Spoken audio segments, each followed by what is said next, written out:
morning she decided to walk without assistance, there was nothing heroic in her gaze. There was only an old fatigue, almost proud. The physiotherapist calmly explained the program. Alyssa stood slightly behind, attentive as always, ready to intervene even before being called. Ray observed their coordinated gestures, their meticulous precautions, the way every movement around her was thought out, anticipated, secured, and it irritated her. She wrote on the tablet, "I can do it alone." The physiotherapist hesitated and glanced at Alyssa. Alyssa said nothing. She waited. Ray slowly straightened. Her body was still capricious, unpredictable, like a wounded animal that no longer recognizes its own rhythm. Her legs trembled with the effort, but she refused to be supported. She raised her hand to prevent any attempt to help. It was not a demonstration. She refused any help. She took a step, then another, but the third one was too ambitious. Weakness did not warn her. It gave way. Her knees struck the floor with a sharp sound that echoed more in her pride than in her bones. Alyssa was the first to lean toward her. "My lady!" It was not panic, just a contained concern. Ray gently pushed away the hand offered to her, then reconsidered. Her body was not negotiable. She finally accepted the help to stand again. The pain was bearable, the humiliation less so. She understood, in silence, that wanting to regain control was not enough to recover it. That afternoon, she was escorted to the psychologist's office. The room was understated, no ostentation, no aggressive clinical decor. An armchair, a low table, a carefully ordered bookshelf. The man waiting for her had that particular posture of professionals accustomed to human storms. Neither distant nor intrusive, simply stable. He greeted her without insistence. "Lady Ray." He did not speak to her as if she were fragile. He didn't even handle her with caution. He did not push her either. He simply explained the framework. Confidentiality, the frequency of the sessions, the right not to answer. They settled her into the armchair, facing him. The room was calm, deliberately neutral, as if no object should influence what might be said there. The man sat down without haste. He placed his closed notebook on the low table without opening it.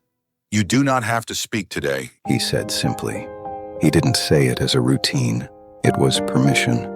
Ray looked at him for a few seconds. She had prepared herself to answer, to justify, to defend herself. Yet he was asking nothing of her, which somehow surprised her. A silence settled, not heavy. On the contrary, it was almost methodical. After a moment, he added, "I was told about your rehabilitation this morning. You attempted to walk without assistance."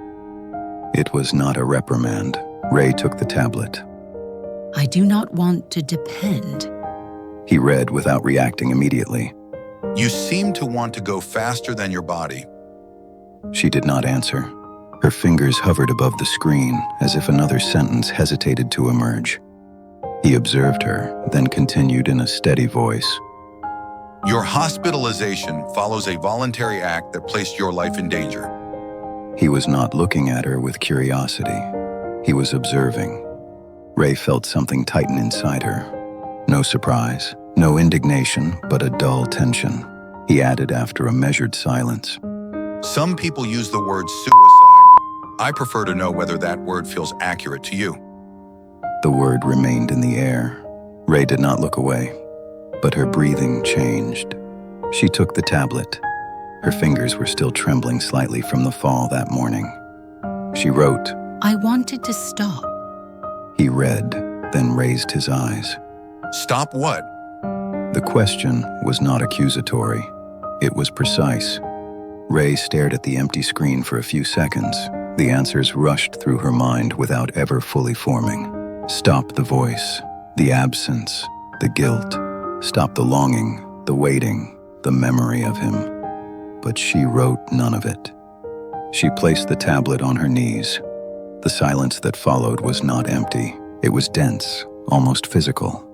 The psychologist did not try to fill it. He did not rephrase or pressure her. He simply nodded. "Very well. We will continue next time." He wrote nothing in front of her.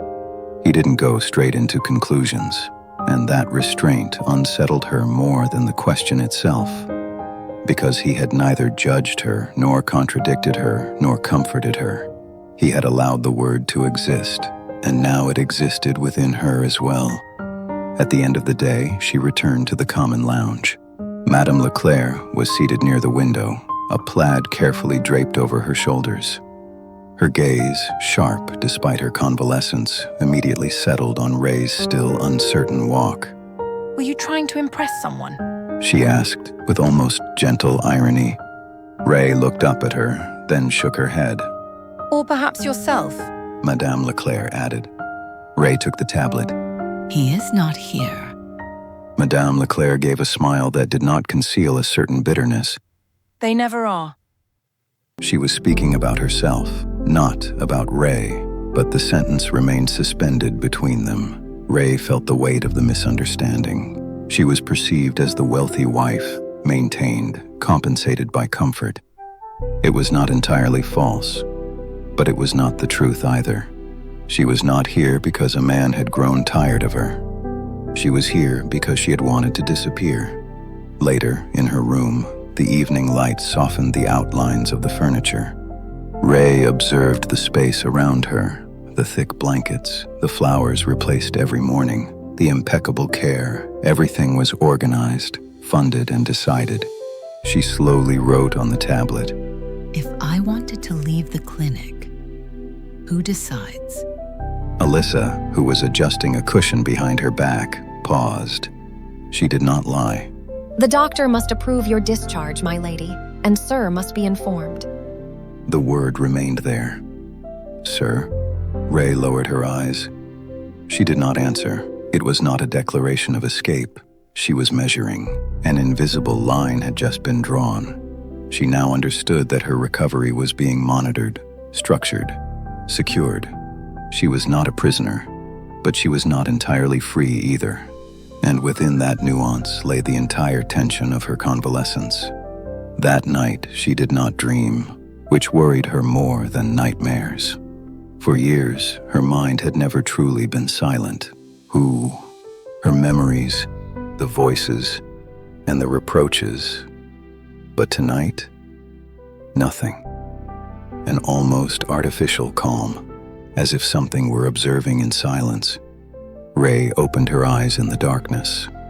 She did not know whether that emptiness was progress or anticipation, and that uncertainty seemed more dangerous to her than any fall.